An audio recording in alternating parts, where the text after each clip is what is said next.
This is the final presentation for an IoT-based automation and security system for a residential household. The challenge to address. We want to give the homeowner the capability to continuously perform an energy audit on their house. This means the ability to measure utility energy quantities such as electricity usage and heat, and to give visibility into room occupancy so as to divert energy when it's not needed. The homeowner should also have facial recognition access to their front door, and they can grant access to other people as well. The system should be expandable so that it can be tailored to almost any sized house without adding too much complexity. The homeowner should see the user interface as a web page, and ideally, this web page should be accessible to the homeowner anywhere in the world as long as there's Wi-Fi. Here's the overview of the home measurement and security system. Everything below the blue line would reside in the user's household. The Raspberry Pi in the middle serves as the heart of the system.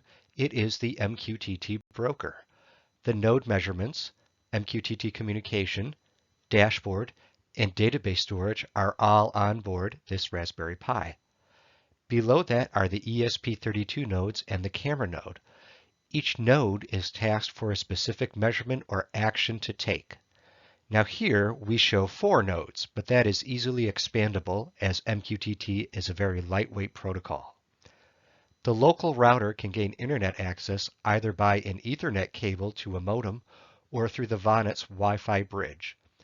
Once connected to the internet, this will allow a user access to this network from anywhere in the world, as we will show later. Here is the demonstration layout that showcases each block diagram component. A user would normally put each of these components in different rooms of their house, but we attached everything to a single sheet of wood for demonstration purposes.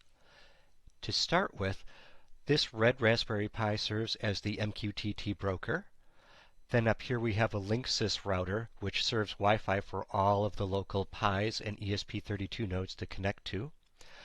On the left we have an ESP32 node that serves as the power measurement unit, with the voltage and current sensors spliced into a power cable of an outlet strip. Down here we have another ESP32 that's the temperature and occupancy sensor. The ESP32 is here. The temperature sensor is here, it's very small, and the per motion sensor is right here. Then we have this Raspberry Pi which has the camera attached to it. This acts to authenticate users based on facial recognition. And finally, we have the ESP32 output node, which is here. This output node currently only has a blue LED connected to it, but as the blue LED can be turned on, off, or blinked by PWM, so can an actuator such as a door lock, solenoid, or a motor-driven fan or pump, just to name a few examples. The USB hub over here is only for giving 5 volts to all Raspberry Pis and ESP32s.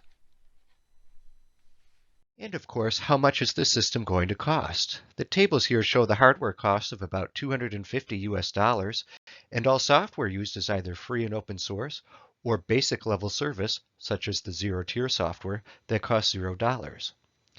To add a node to the system for more measurement capability, this would cost somewhere between $10 and $30. The ESP32 is the microcontroller platform used for each node in the system.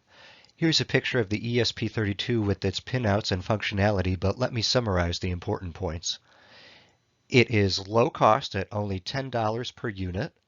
It's Wi-Fi and Bluetooth capable. It has dual cores where each core runs at 240 megahertz. For us, this means that we can separate tasks between cores, as we'll show later. It is Arduino compatible and great for hobbyists. There are plenty of examples available in the Arduino IDE and on code sharing websites like GitHub.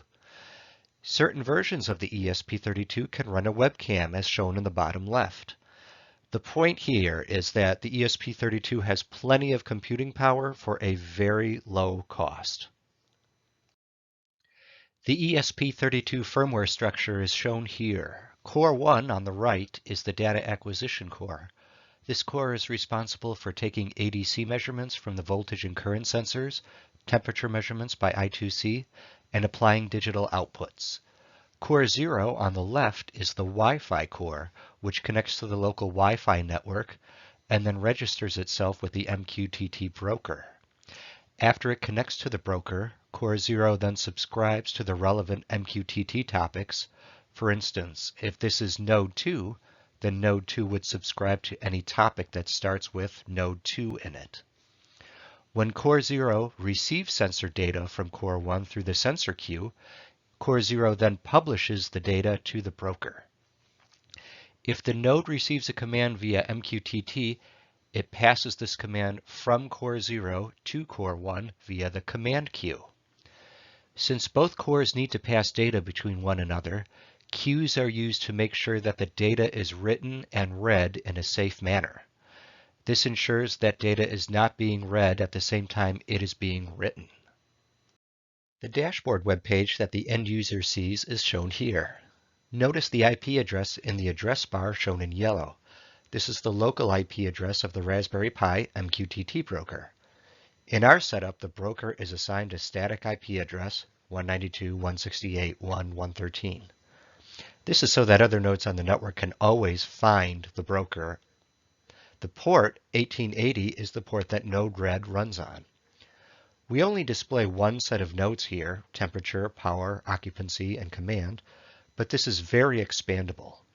It's possible to have multiple sets of these measurement nodes to cover every room in an average home, as each node only reports its measurements every 10 seconds at most. Thus, the Wi-Fi bandwidth that they use is very low. This is just a zoomed-in screenshot of the dashboard temperature measurement. It's recorded in degrees Fahrenheit. This is a zoomed-in screenshot of the power measurement on the dashboard. I have made 3 events for testing purposes.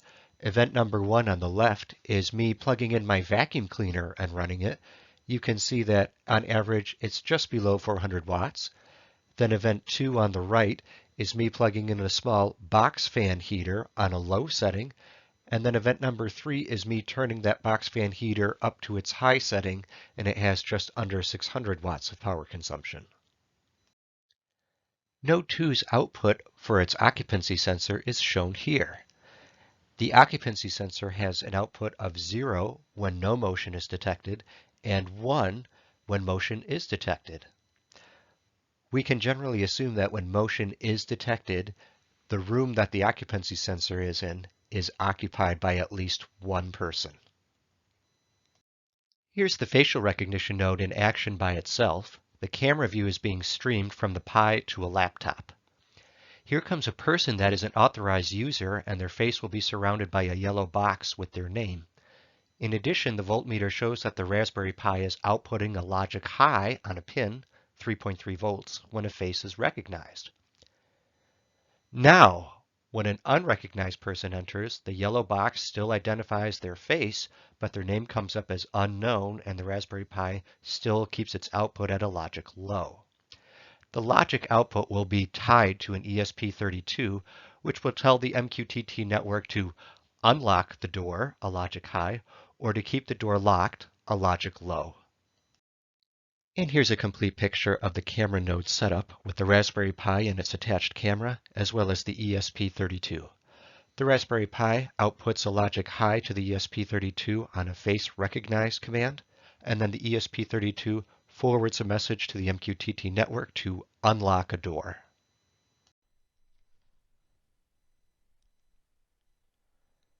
The Node-RED dashboard is shown here with the measurements on the left and the commands on the right. Let's go behind the scenes to see what the Node-RED flow is actually doing. At the top of this flow, there's client 4, which is the command output. This takes any of 3 inputs from the dashboard. We have 2 buttons and a slide bar.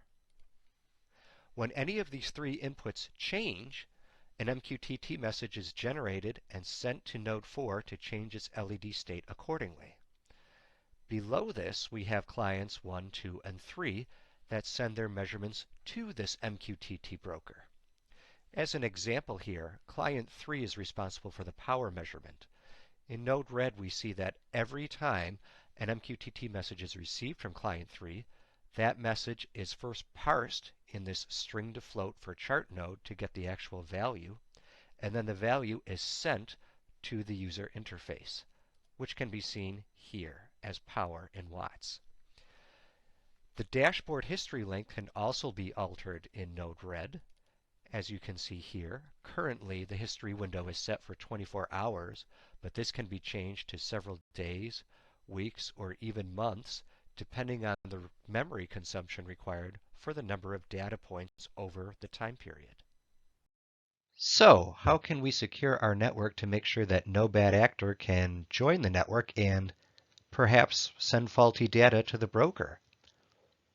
The local Wi-Fi network is secured by requiring a password when joining the network.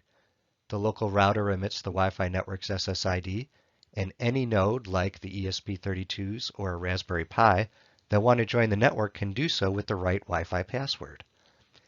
If you're running an MQTT network that has sensitive or critical devices, there are options of adding an additional layer of security with encrypted payloads or adding an additional key embedded in every transaction. For this project, we rely only on the basic Wi-Fi security of the SSID and password. Remote access. Okay, let's say you have a laptop and you want to view the Node-RED dashboard webpage that's served on the Raspberry Pi.